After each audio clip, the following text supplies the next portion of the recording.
El asesinato de Charlie Kirk ha estremecido profundamente a Estados Unidos y al mundo entero. No estamos hablando de un simple hecho policial, sino de un acontecimiento que refleja con crudeza el grado de polarización y tensión política que atraviesa la sociedad norteamericana. Ocurrió el 10 de septiembre de 2025, en un auditorio universitario de Utah. Charlie Kirk, fundador de Turning Point, USA, y figura destacada del conservadurismo estadounidense, se encontraba dando una conferencia frente a más de 3,000 personas. Mientras hablaba en el escenario, un disparo atravesó la sala. El proyectil provenía de un francotirador, ubicado en un edificio cercano. El impacto fue mortal. El caos se apoderó de la multitud en cuestión de segundos en gritos, estampidas, gente intentando cubrirse, mientras otros grababan incrédulos con sus teléfonos. Horas más tarde, la policía detuvo al principal sospechoso. Se trata de Tyler Robinson, un joven de 22 años residente en Utah, quien, según los informes, habría confesado el crimen a un familiar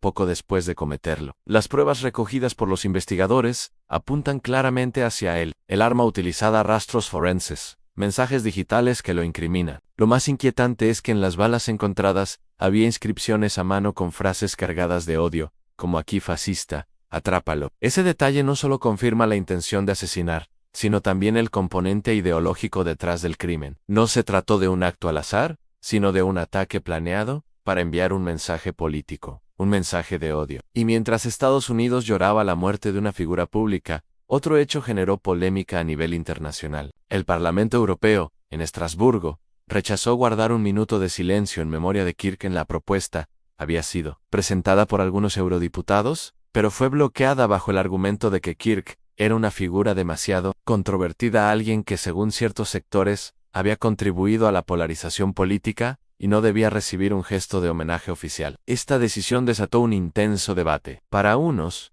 se trataba de un acto de coherencia política. Para otros, fue una muestra preocupante de doble rasero, porque más allá de las diferencias ideológicas, estamos hablando de una persona asesinada en pleno ejercicio de su libertad de expresión. La negativa del Parlamento Europeo a rendir ese breve gesto simbólico evidencia lo profundo que ha calado la división política, incluso a escala internacional. Cuando un asesinato no es condenado de manera unánime, sino filtrado por la ideología de la víctima, el mensaje que se envía al mundo es devastador. Que hay muertes que importan más que otras, que la dignidad humana se mide en función de lo que uno piensa o representa. Y ese es un terreno muy peligroso, porque la justicia y la condena de la violencia nunca deberían depender de simpatías políticas. Este asesinato, y la polémica posterior, ponen de manifiesto hasta dónde ha llegado la polarización política. Charlie Kirk era un personaje polémico, con discursos que generaban tanto fervor entre sus seguidores como rechazo visceral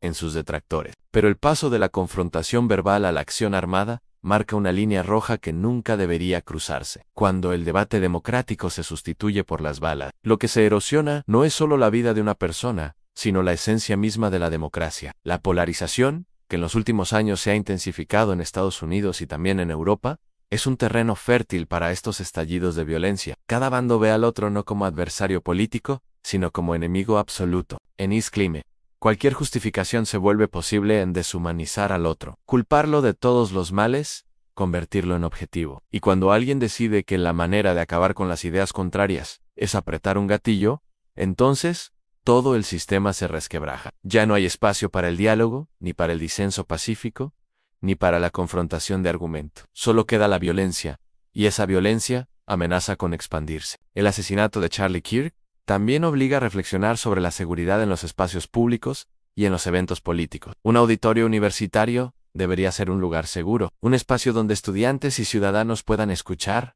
debatir, discrepar o incluso protestar, pero nunca un campo de tiro. Que un francotirador haya podido preparar un ataque de este tipo nos recuerda lo vulnerables que son quienes se exponen públicamente, y plantea preguntas incómodas sobre hasta qué punto la sociedad está preparada para proteger la libertad de expresión en tiempos de odio y radicalización. Hay otro aspecto crucial, a la responsabilidad de los discursos. Nadie es culpable directo más que el asesino, pero no se puede ignorar que vivimos en una época en la que el lenguaje político y mediático se ha vuelto cada vez más agresivo. La demonización del adversario, la propaganda constante, las redes sociales que amplifican insultos y amenazas, todo eso alimenta el terreno donde puede germinar un acto violento. Cuando se trata al opositor, no como alguien con ideas distintas, sino como un enemigo absoluto que debe ser eliminado. Siempre hay alguien dispuesto a llevar esas palabras al extremo. Por eso es tan importante que líderes, medios y ciudadanos comprendan que sus palabras tienen consecuencias. Pero más allá de todo análisis,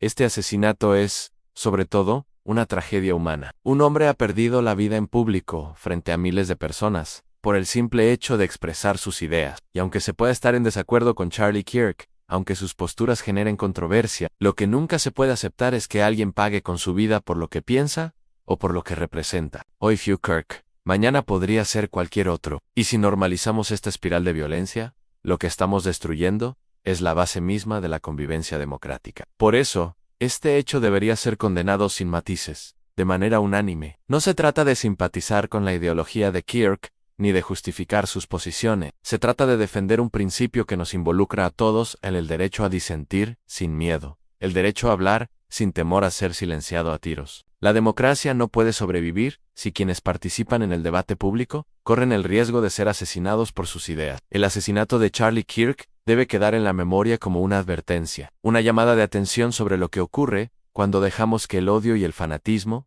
reemplacen al diálogo. Es un recordatorio de que no podemos permitir que la polarización se convierta en violencia, ni que la intolerancia defina nuestro futuro. La democracia no se defiende con balas, se defiende con ideas. No se fortalece con miedo, sino con respeto. No se sostiene en el silencio del adversario muerto, sino en la voz de quienes, a pesar de pensar distinto, se escuchan y se enfrentan con palabras, no con armas. Ese es el desafío que queda tras esta tragedia. Decidir si vamos a seguir alimentando el enfrentamiento y el odio, o si vamos a reconstruir el espacio común, donde podamos convivir en la diferencia. Porque si no lo hacemos, si dejamos que esta espiral de violencia siga creciendo, el próximo asesinato político será solo cuestión de tiempo. La muerte de Charlie Kirk no puede ser un punto final, debe ser un inicio. El inicio de una reflexión colectiva sobre lo que significa vivir en democracia, sobre lo que estamos dispuestos a tolerar y sobre lo que nunca, jamás, debemos volver a permitir. Si les gustó, no olviden darle a like y suscríbanse al canal de YouTube para más contenido.